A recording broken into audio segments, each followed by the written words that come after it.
Se encuentra la diputada nacional por el masismo, Marcela Paso, gracias diputada.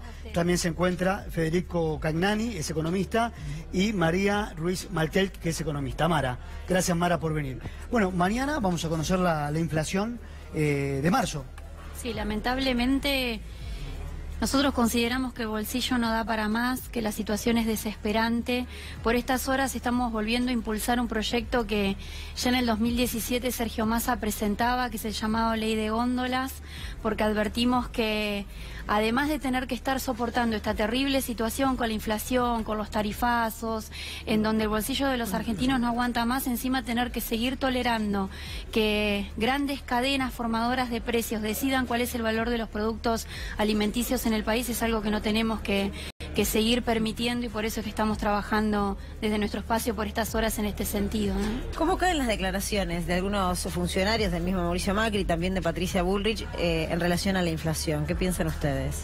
Yo creo que realmente lo que está pasando es una situación desesperante en términos de la política inflacionaria. Ha sido un fracaso absoluto. Después de 4 años de gobierno vamos a tener un piso inflacionario para este año de 40%. Y una inflación acumulada del 200%. En esa situación, la caída del poder adquisitivo de los salarios ha sido muy fuerte. El año pasado ha perdido 18 puntos el salario respecto de la inflación. Y son las consecuencias que vemos de un programa económico que está basado en el endeudamiento, en la liberación de las variables y todas cuestiones que impactan muy fuerte en el bolsillo. Ahora, Mara, termina siendo un trabalenguas, ¿no? ¿Cómo llamamos al nuevo esquema oficial que va a anunciar el gobierno a partir del miércoles, el presidente, que va a anunciar un nuevo programa para contener la inflación y alimentar un poco el consumo entre la gente? No quieren llamarlo precios cuidados, no quieren llamarlo congelamiento de precios. ¿Cómo lo llamamos? Es que en rigor es un congelamiento de una canasta y no es para nada una medida antiinflacionaria. Primero tenemos que ver si funciona, porque si hay desabastecimiento, como a veces pasa con los congelamientos, la medida puede ser hasta contraproducente. Puede ser contraproducente si lo anunciás y tardás mucho en implementarlo, como está pasando, que están subiendo los precios, digamos, para atajarse del congelamiento.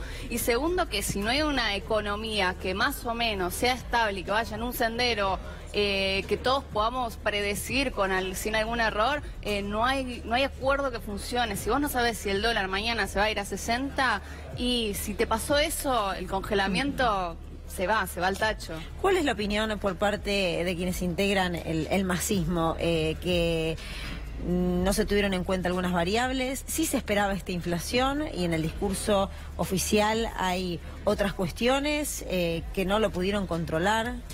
Claramente, después de haber transcurrido casi los 4 años de mandato de Mauricio Macri, lo que ha quedado en claro es que no había una clara voluntad de poder controlar la inflación y mucho menos de poder tener en la agenda de lo más importante el bolsillo de los trabajadores y de los más necesitados. Cuando uno advierte que hay grandes ganadores a lo largo de estos 4 años, como son quienes apostaron a la timba financiera, por ejemplo, advierte que hay claramente una intencionalidad y que hay determinadas cuestiones que sí, es verdad, no las supieron controlar y que en su momento decían que las iban a manejar de una manera muy sencilla, y no lo era tan así, evidentemente, ¿no? Ahora, Mariano, el miércoles el presidente hace el anuncio, como todos sabemos. Ahora, lejos de un cambio de políticas están los anuncios de Macri, sino es un maquillaje en esta etapa preelectoral, ¿no?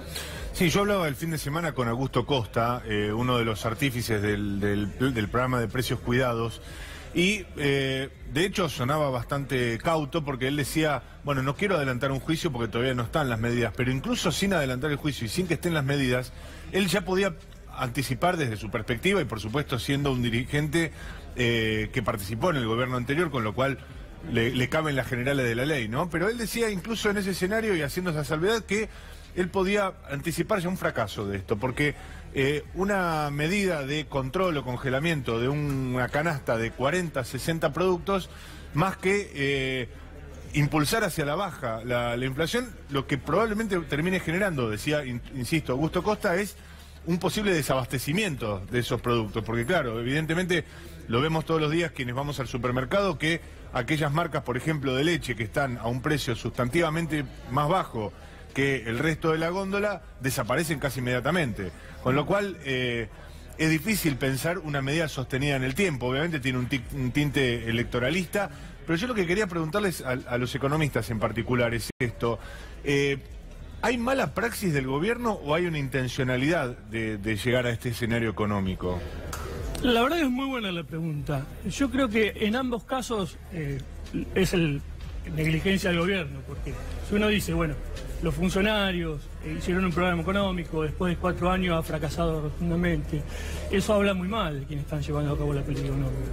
Pero también es verdad que hay una parte del análisis que dice que esto es intencional, porque dentro de lo que es el esquema teórico del funcionamiento de este modelo, la caída del salario es una variable clave.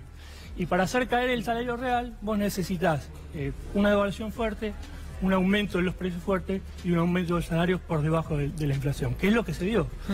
En ese esquema, decir que lo que está sucediendo es en verdad un error, podemos hacerlo relativo, como decir, en verdad se está buscando llevar a cabo lo que dicen los parámetros de esta teoría liberal, que es bajaremos el salario, porque el salario se ve como un costo, y al bajar el salario van a venir las inversiones. Claro, pero a mí me enseñaban que lo bueno, entre comillas, de las crisis era que le ponían un freno a la inflación. No sé, Mara, si avisora esto a mediano plazo, a corto plazo. Estoy de acuerdo con que parte del programa económico era bajar salarios y efectivamente hoy el único variable de la economía que no está aumentando tanto son los salarios. Ahora, sí, hay una mala praxis después porque no creo que la intención original del gobierno fuera hacerlo vía inflación, porque evidentemente electoralmente esto les está costando muy caro. ¿Por qué seguimos con inflación aunque hay recesión? Bueno, porque no se acaban las expectativas de que los precios sigan subiendo. Los precios que el gobierno controla siguen subiendo. Digo, los regulados, las naftas, las prepagas que negocia el gobierno.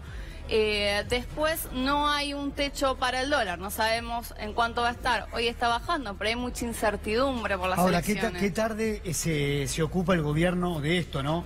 Después de 3 años donde la inflación ha comido el sueldo, el salario de todos, recién ahora viene a aplicar un programa muy parecido al programa del gobierno anterior, que quiere ponerle otro nombre, ¿no? Sí, que recordemos que a estas alturas, chicos, precios cuidados no existe. Si no, vayamos a los supermercados a ver que ya ni los cartelitos parece que estuviera respecto a este programa, sobre el cual evidentemente no hay ningún tipo de control. Y que además no nos olvidemos, este tipo de programas son parches temporales que pueden llegar a ser útiles en determinado momento, pero lo que no avisoramos es un panorama en el cual el gobierno tiende a cambiar el rumbo de la economía a través de programas sustentables que nos den certidumbre. Lo que ellos comentan, no sabemos cuál es el techo del dólar, no sabemos mañana cuál va a ser la nueva renegociación con el tema de las tarifas, que es el principal horror que creo que ha hecho este gobierno, que ha sido llevarlas a niveles inalcanzables, no solamente para los hogares, sino también para las pymes, que son las generadoras de trabajo. Y eso, la soberbia, creo, de este gobierno, hace que no tomen la decisión de cambiar el rumbo. ¿Cómo se analiza desde la economía que cae el consumo y la inflación termina también aumentando de manera pasan esas sustancial? Cosas. Son problemas de los tarifazos, de una devaluación muy fuerte, un salto del tipo de cambio de arriba del 100%, la caída del salario real, de que un programa que concentra las variables económicas. Entonces tenés lo que los economistas decimos estanflación, con caída del producto con inflación, que es el peor escenario que puede haber en economía. El peor, porque vos tenés caída de la actividad económica, caída del empleo, suba de precios. Entonces es un combo vicioso que es la consecuencia de un programa basado en esas expectativas del neoliberalismo que no se cumplen, ¿no? Porque acá se liberaron todas las variables, se sacaron todos los controles, se sacaron impuestos a las retenciones que tenían una función muy importante en la contención de precios. Todo ese paquete económico lo vemos hoy como la consecuencia de no sabemos cuánto va a estar el dólar. Pagamos, nosotros en la Universidad de Avellaneda hicimos un informe que calculamos que se paga de intereses de la deuda pública 1 millón de pesos por minuto. Y si tenés en cuenta que en diciembre a la tasa de interés va a haber 1,5 billones de pesos en la ELIC, vamos a estar pagando 2 millones de pesos por minuto en intereses de la deuda pública.